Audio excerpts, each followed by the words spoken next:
discussing now drug absorption and half-life of a drug. Let me proceed. When a drug is administered through the either injectable route or per oral route, so what happens?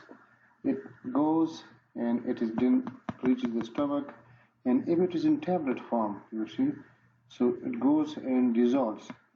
So dissolution is there, and then absorption is there, passing through the liver. It reaches the blood. It reaches the blood, and when reaching the blood, then you assess the concentration of drug in the plasma, and that is what you determine the amount of drug, either in milligram per ml, nanogram per ml, or microgram per ml. It depends upon the types of the drug.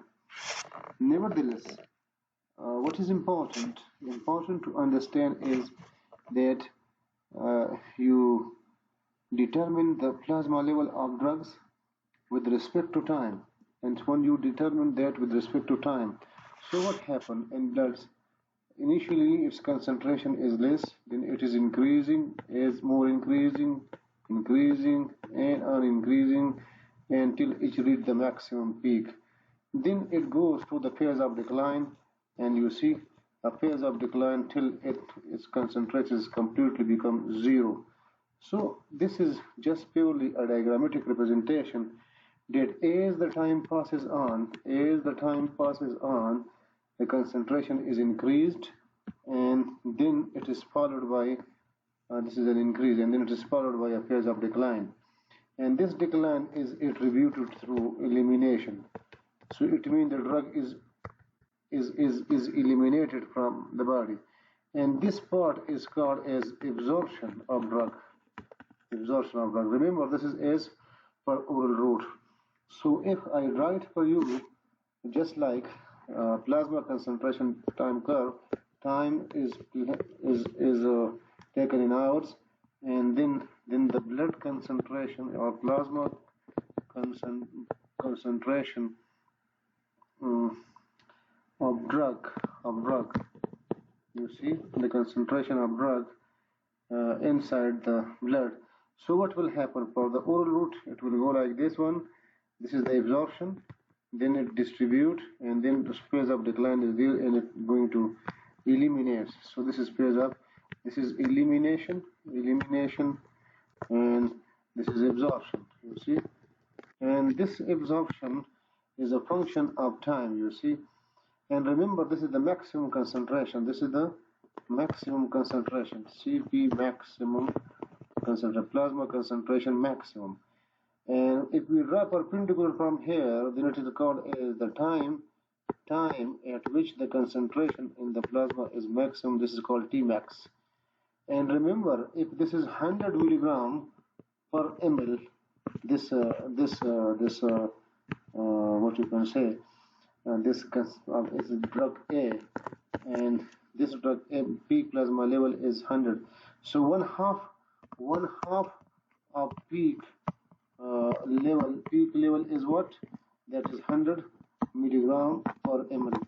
So one half multiplied by 100, so it will be equal to 50 milligram per ml.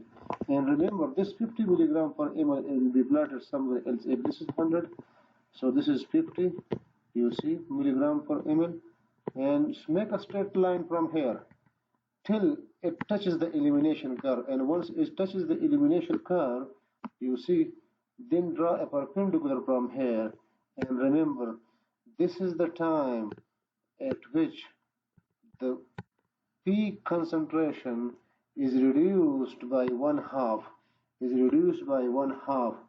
thus it is the time, this T half is the time that is required when a peak plasma level is reduced by one half, mean 50%, it reached the 100% is decreased to 50%.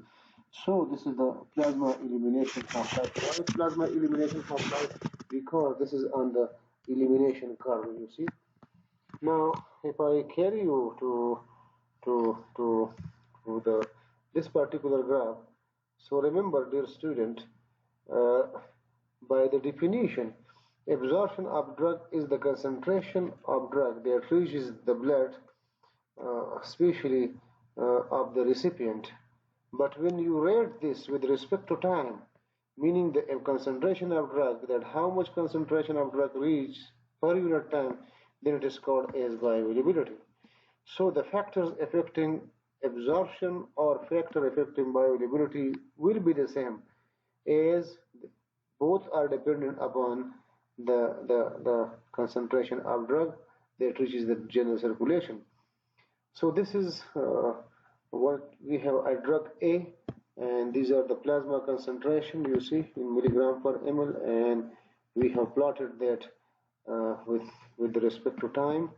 And if you see, here is the 100 milligram per ml is the maximum, so that its one half is 50, and this 50 touches here this, and if you draw a perpendicular from here straight away, so this is the 8 hours is the is the plasma elimination half-life of this curve. And if we draw a perpendicular from there, so this will be the Tmax uh, for drug A. And these things are very important while determining the drugs pharmacokinetic models.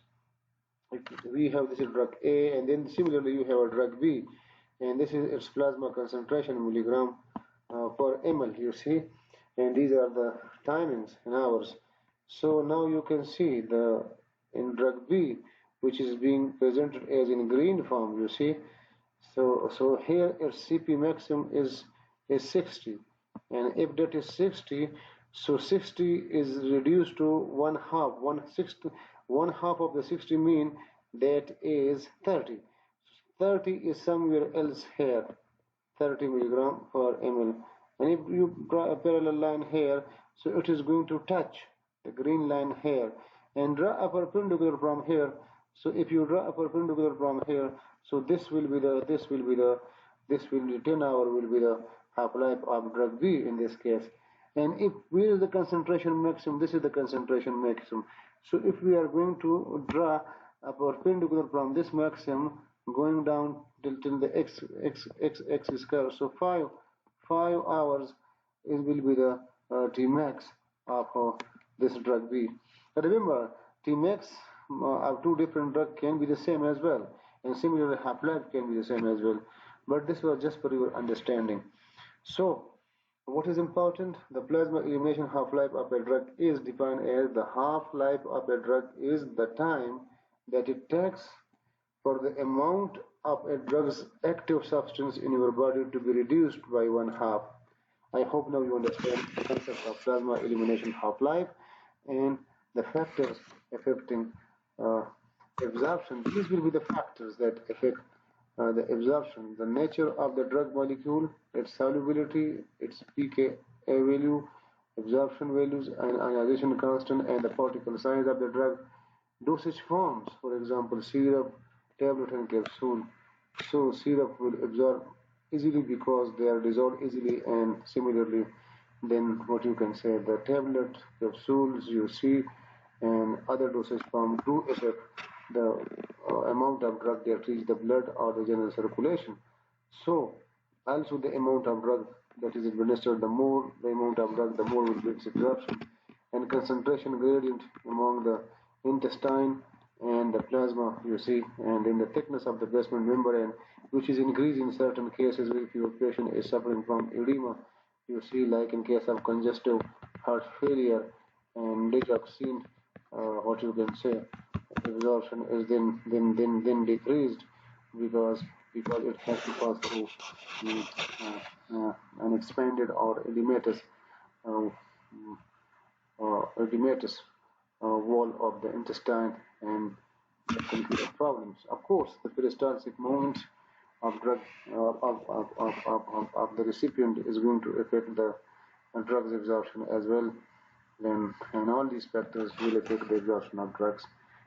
So, thank you very much.